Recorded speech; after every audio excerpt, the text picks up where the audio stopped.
Pagbalik ni Jinwoo sa karte ng temple upang malaman ang sagot kung sino ang nasa likod ng kanyang kapangyarihan ay mukhang malapit ng mangyari. Dahil isang araw na lang malalaman na ni Jinwoo ang lahat.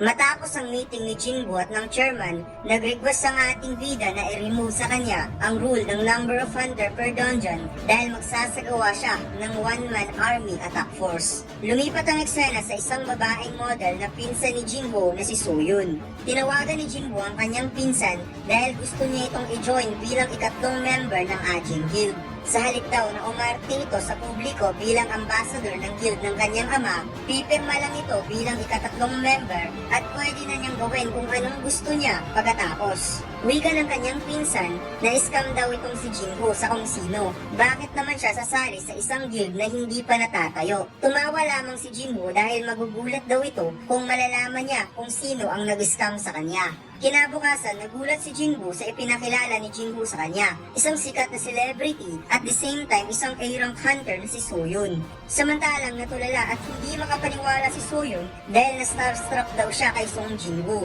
Tugon ni Jinwoo, bakit ka naman ma-starstruck kay Jinwoo? Ikaw ang celebrity dito. Sinabi ni Soyun, in-stop daw niya si Jinwoo pagkatapos nitong sinira ang press conference ni Lee Min-sung dahil nawala daw ito na parang bula. Wika ni Jinwoo, sigurado ka bang yan lang ang rason mo? Naramdaman ni Jinwoo na isang A-rank hunter si Soyun at nagtataka siya bakit isang D-rank hunter si Jinwoo at magpinsan daw ang dalawa. Kaya napaisip siya kung wala bang koneksyon ng awakening sa genetics ng pamilya.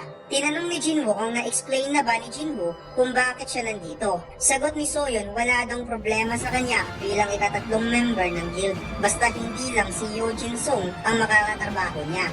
Nagtataka si Jinwoo kung sino si Yoo Jin-sung at tugon ni Jinwoo, si Yoo Jin-sung daw ang kanyang older brother. Pagkatapos nag-request si Soyun kay Jinwoo na makipag-selfie siya sa ating bida para ma-post daw sa social media. Lumipat ang eksena sa House Committee ng South Korea. Nagalit ang isa sa mga senador kay Chairman Go Eun-hye dahil sa request na gusto niyang aprubahan sa Senado. Matapos daw ang pag-create ni Jinwoo ng sariling guild, gumawa na naman ito ng non-sical regulation. Kaya nonsense daw ang gusto na mangyari ni Go Eun-hye na isali sa count ang summoning creature bilang member ng raid. Nag-iba ang aura ng chairman. Ipinakita niya ang warm overwhelming power sa mga senador at gumawa siya ng tanong na may choices para sa lahat ng dumalo sa meeting. Kung magkakaroon daw ng dungeon break at may binubuong 20 A-rank hunter attack force at sa kabilang panig naman ang nag-iisang Song Jinwoo one-man army attack force, saan sila pipili para sumama? Wika ng chairman kay Senator Nam Jun-woo na ilang beses na daw itong lumilipat ng bahay at gumagastos ng malaking pera para lamang sa safety ng kanyang pamilya. At lahat ng bagay na ito ay nangyayari sa lahat ng tao. Dagdag pa ng chairman, ang mga naglalakihang guild sa buong mundo ay desperadong makuha si Song Jinwoo. At sa tingin daw ng senator na gusto pa kayang mananatili ni Jinwoo sa South Korea kung hindi siya mabibigyan ng kaunting request. At sana huwag na silang magkakamaling muli noong muling umalis si Wang Dong-soo sa South Korea para maging hunter ng Amerika. Samantalang nakita ni Cha Hae-in ang viral post ni Soyun sa Instagram na may caption First Day of Ajin Guild, kaya hindi napigilan ni Cha Hae-in na manginig sa sobrang selos.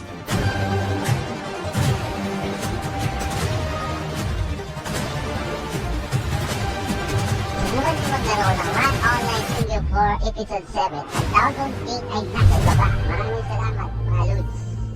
Sa mga sumunod na araw, naaprubahan na ang request ni Jinwoo na magsagawa ng one-man attack force. At ang unang raid ni Jinwoo, pinagkakaguluhan nito ng mga media since first time itong nangyari sa kanilang bansa o di kaya sa buong mundo. Napatulala si Jinwoo dahil ngayon lang siya naka-encounter ng ganito kalaking gate at maikukumpara daw ito ang laki nung may lumitaw na gate sa Gwanari, Busan. Habang ang mga reporters ay pilit na mapanayam si Jinwoo at tinanong ng mga reporters kung ano ang relationship niya kay Yoo Soyun. Nagulat si Jinwoo kung bakit alam ng mga media ang patungkol kay Soyun. Kaya tinanong niya si Jinchul kung bakit may information na nakalabas patungkol sa kanya since ang Hunter Association ang nagtatago sa kanyang personal information. Tugon ni Jinchul, kaya daw nilang protektahan ang personal information ni Jinwoo. Ngunit ang mga kumakalat sa social media, hindi nila kayang pigilan. Kaya napangiti si Jinwoo dahil nakita rin niya ang viral post ni Soyeon sa Instagram. Tinawag na ni Jinwoo ang kanyang shadow soldier at sinabi niya kay Jinwoo na hindi na nila kailangan ng mining team at collective team dahil kaya naman niyang utusan ang mga soldier para gawin ito. Nagulat si Jinchul dahil lampas sa isang average birang hunter ang mga night soldier at mukhang mas qualified pa ang attack force na ito kaysa sa nakasaad na rules. Kaya parang tanga daw ang mga taong nagsasabing isa daw itong bias treatment para kay Jinwoo. Ngunit mas nagulat ang dalawa nating bida sa kanilang nakita dahil si Jinchul ay nagsuot ng full set gear dahil request daw ito ng chairman na samahan ng dalawa upang i-observe since ito yung first raid ng Ajin Guild.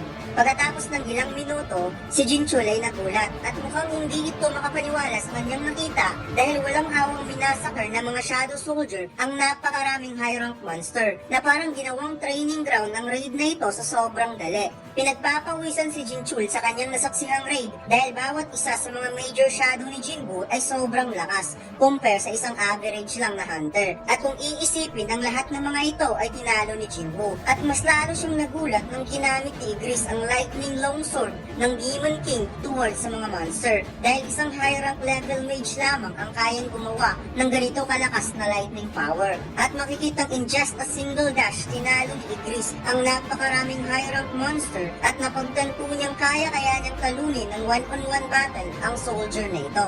Nakita ni Jinwoo na kinakain na naman ng ant soldier ang ulo ng mga bangkay kaya sinipa niya ito dahil napakamahal daw ng halaga nito at sinita din niya ang ibang shadow soldier na magdahan-dahan lang sa pagkuha ng mga essence stone. Kaya mas lalong na-amaze si Jinchul dahil hindi lang daw one-man army attack force ang kayang gawin ni Jinwoo, kundi pati mining at collective team siya na rin ang gumagawa. Ubus na ang lahat ng monster at ang naiwan na lamang ay ang boss. Kaya binalik ni Jinwoo ang lahat ng mga shadow soldier sa kanyang anino, bukod sa mga shadow na nagtatrabaho sa mining team at collective team. Nagtataka si Jinchul kung bakit ibinalik ni Jinwoo ang mga shadows since kaya namang talunin ng kanyang mga shadow soldier ang dungeon boss. Sagot ng ating bida, kung palagi daw siyang umaasa sa kanyang shadow soldier, ang kanyang skills ay kakalawangin habang kinukuha nito ang kanyang Demon King dagger. Kaagad nagsagawa ng pag-atake ang boss towards Jinwoo. Ngunit mabilis itong tumakbo papunta sa itaas gamit ang buntot ng monster at direktang inatake ang leeg nito and in just a single strike lamang, patay na kaagad ang high rank dungeon boss. Nag-level up na si Jinwoo at nag-level up din ang apat niyang skills, ang Shadow Extraction, Shadow Preservation, Domain Monarch, at Shadow Exchange. Pagkatapos binigas ni Jinwoo ang salitang Arise. Sa pag-upgrade ng Shadow Extraction skills ni Jinwoo, tumaas ang kanyang Monarch voice. Mas madali na niyang ma-extract ngayon ang mga monster na mataas ang level. At ang na-extract ni Jinwoo na monster ay naging Elite Knight kaagad, ka-level ni Toss at dumiretso sa level 13 since usually nagsisimula ito sa level 1. Napansin ni Jinwoo na parang lumiliit ngayon ang monster pagkatapos niya itong ma-extract at napagtanto niyang gumagamit ng giant magic ang monster bago sila nagharap kaya bumalik na ito ngayon sa original na size at pinangalanan niya itong si Gemma. Napansin ni Jinwoo na magsasara na ang gate ng dungeon ay napatanong si Jinwoo kung sino ang magdadala sa bangkay ng boss. Samantalang nagulat ang mga reporter sa kanilang nakita dahil si Toss ay lumabas sa gate na naka-giant magic spell. Bit-bit ang bangkay ng dungeon boss. Kaya napasmile si Toss dahil sobrang sikat na daw niya. Samantalang si Jinchul sumama ang pakiramdam pagkatapos ng raid. Hanggang sa nakausap niya ang chairman, ganun pa rin ang kanyang pakiramdam dahil ang kanyang nakita daw ay hindi isang raid, kundi isang one-sided massacre. Kaya humiling si Jinchul sa chairman na umuwi na siya ng maaga pagkatapos ng kanyang report upang makapagpahinga. Napaisip ang chairman sa mga nangyayari ngayon kay Jinwoo na hindi daw siya nagkakamali nung una niya itong nakita. Dahil ngayon tinatawag na itong one-man raid, one-man guild o ang sarili nito mismo ang guild. At soon daw ang bansang Korea ay magiging isa sa mga listahan ng mga bansang may napakalakas na hunter sa buong mundo. Pagkatapos lumipat ang eksena sa Tokyo Shinjuku ng Japan, nagulat ang lahat ng mamamayan ng Japan sa kanilang nakita. Isang hindi kapani-paniwalang gate ang biglang lumitaw sa lugar ng Shinjuku dahil isang napakalawak na gate na times 5 ang taas nito kaysa sa mga gusali and for sure, isang napakalakas na S-rank gate ang mararanasan ng bansang Japan. Nagsagawa ng meeting ang Prime Minister ng Japan at tinipon nito ang mga major guild ng kanilang bansa upang mapag-usapan ng restaurant gate na lumitaw sa City of Tokyo. Napag-usapan ng tatlong hunter ang top guild ng Japan, ang Blade Guild, Phantoms, Invisible King, at Snowy Mountain Guild. Hindi daw sila makapaniwala ng tipon-tipon ngayong araw ang mga guild master ng top guilds ng Japan. Nakita nila ang apat na restaurant hunter ng Blade Guild. Since wala na si Goto Ryoji, si Sugimoto Rigi na ngayon ang bagong guild master. Nagmimistulang mga marites ang tatlong nito dahil napag-usapan nila ang 7 restaurant hunter na nawala sa Blade Guild dahil sa Jeju Island Raid. At ang naging underground na kasunduan ni Goto Ryoji at ng chairman ang planong pagpatay ng mga restaurant hunter ng South Korea upang i-clear ni Ryuji ang Jeju Island Raid for national level hunter. Tinitigan ng apat ang tatlong hunter with killing intent, kaya napalayas ang tatlong marites na hunter. Nainis si Hoshino dahil nagiging bastos na daw ang ibang guild since nawala na si Ryuji. Nabalitaan rin ni Sugimoto ang rumors na nagsasanib pwersa ang Phantom Guild at Snowy Mountain upang magkaroon ng apat na restaurant hunter since mayroon itong tagdadalawang restaurant hunter upang mapantayan ang Raid Guild at nang maging pinaka-the best guild sa bansang Japan. Ngunit wika ni Sugimoto, kahit mag-combine pa daw ang lahat ng guild, wala pa rin itong panama sa kanila since sila ang top restaurant hunter ng Japan. Nagalit ang Prime Minister ng Japan dahil walang ginawang hakbang ang Hunter Association sa restaurant gate na lumitaw sa gitna mismo ng Tokyo. Pinakalma ng mga guild master ang Prime Minister. Alam daw ng lahat na hindi kayang i-clear ng restaurant hunter ang isang restaurant gate, kaya wala pang naging aksyon ang Hunter Association. Subalit kaya itong i-clear ng national level hunter. Wika ng isang guild master na huwag daw magtanong ng isang obvious na tanong ang Prime Minister dahil alam daw nila kung ano ang nangyayari. Tugon naman ng isa pang guild master na kailangan nila ng solusyon sa kanilang problema at inimungkahi nitong i-hire si Thomas Andre para i-clear ang gate na ito. Sagot ng tagapagsalita ng Prime Minister na wala silang fund para i-recruit ang isang national level hunter at wala ding hunter na willing tumulong sa kanila na galing sa ibang bansa dahil sa pagtaas ng bilang ng mga gate na lumilitaw sa buong mundo. Kalmadong sinabi ni Sugimoto Rigi ang kanyang suggestion na mayroon siyang kilalang hunter na willing tumulong as long as babayaran ito ng sapat na halaga, ang barrier specialist na si Yuri Orlov, at plano niya itong i-hire as soon as possible. Lumipat ang eksena kay Jinbu. Hindi siya makapaniwala na umabot siya sa level 101.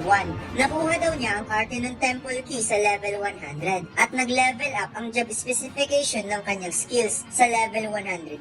Kaya hindi na siya makapag-antay kung ano ang mangyayari sa kanya sa level 102. Naisip ni Jinwoo si Jinwoo kung gaano ito ka-motivated magtrabaho bilang vice master ng kanilang guild. Ngunit dapat talaga nilang mag-hire ng marami pang tauhan.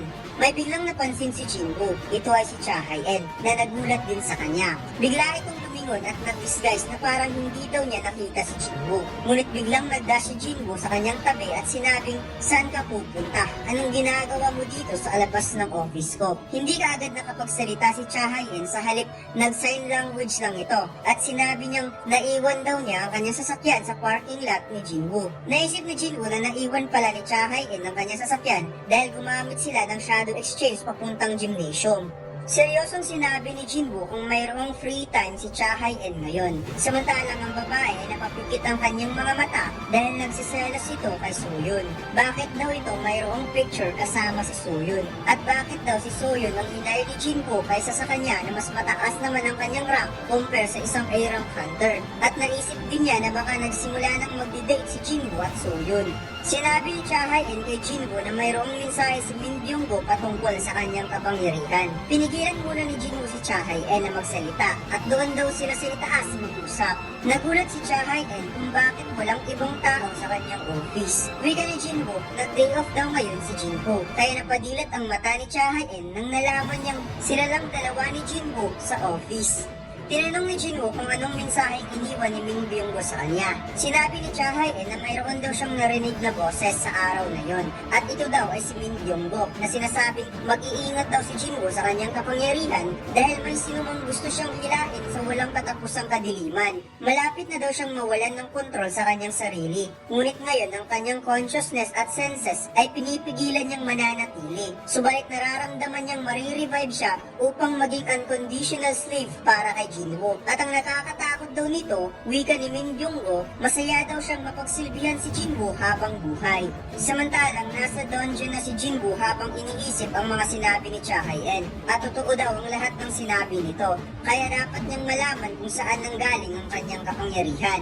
Wika ni Jinwoo habang kumakain ng burger, naaalala daw niya ang mga nangyayari ngayon nung piniklear nilang dalawa ang sirang gate. Sagot ni Jinwoo, lunukin mo muna ang pagkain mo bago ka magsalita dahil wala akong naiintindihan. Napatanong si Jinwoo kung kumusta na daw ang kapatid nitong si Jin-ah. Wika ni Jinwoo na nagre-relax daw ito ngayon at iniwan niya ang pinagkakatiwalaan niyang soldier para maging safety ang kanyang kapatid. Napaisip si Jinwoo since nag-level up ang kanyang shadow preservation, mayroon itong bagong effect, ang sharing senses. Kaya niyang makita kung ano ang nakikita ng kanyang shadows. Nakita ni Jinwoo ang isang K-drama movie at napansin niyang si Vero ang may hawak ng remote ng TV habang si Jin-ah natutulog na. Kaya naisip niyang nakakatawa daw itong si Vero. Naisipan ni Jinwoo na tingnan niya ang iba. Nakita niyang namamalengke ang kanyang ina habang si Choi Jong-in at Baek Kyun-ho nag-aaway na naman.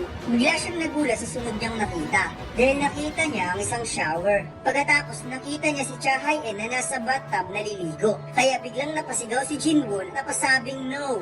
Napaisip si Jinwoo na kailangan niyang humingi ng tawad sa ginawa niyang pamumuso, kaya ililibre daw niya ito ng dinner.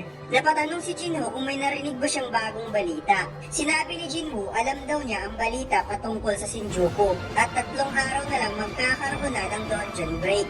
Narinig daw niyang naghahanap ang Japan ng malakas na Strong Hunter all over the world at tinatawagan din daw siya nito. Ngunit mayroon pa siyang bagay na dapat niyang asikasuhin, ang Key of the Cartinon Temple. Mayroon na lamang itong 26 hours para muli siyang imbitahan ng Sestet. Kaya gusto niyang malaman ang mga sagot ng kanyang mga katanungan at isang araw na lang malalaman na niya kung ano ang katotohanan sa likod ng kanyang kapangyarihan.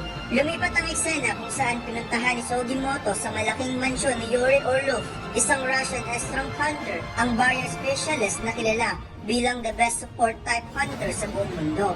Kasama ngayon si Hoshino at Kanai sa meeting na ito. Wika ng Russian hunter, nabasa daw niya ang proposal ng Blade Guild at mukhang kulang ata ng hunter ang bansang Japan dahil 6 lang na strong hunter ang magpa-participate sa misyon. Sagot ni Reiji Sugimoto na kailangan nila ang iba pang strong hunter upang magsagawa ng raid sa iba pang A-rank gate. Kaya bawat major guild ay kailangang maiwan ng isang strong hunter, same rin sa mangyayari sa Blade Guild. 3 ang magpa-participate sa kanila, ang isa ay maiiwan. Kaagad pumatong si Yuri Orlov ng presyo, $3.6 billion per year at nasa $10 million a day ang ibabayad sa kanya at pipigilan niya ang gate hanggang kailan nila gusto. At dito lang nagtatapos ang ating kwento mga lads. Huwag mo sanang kalimutang mag-like, comment at mag-subscribe sa ating YouTube channel at mag-follow sa ating Facebook page. Salamat!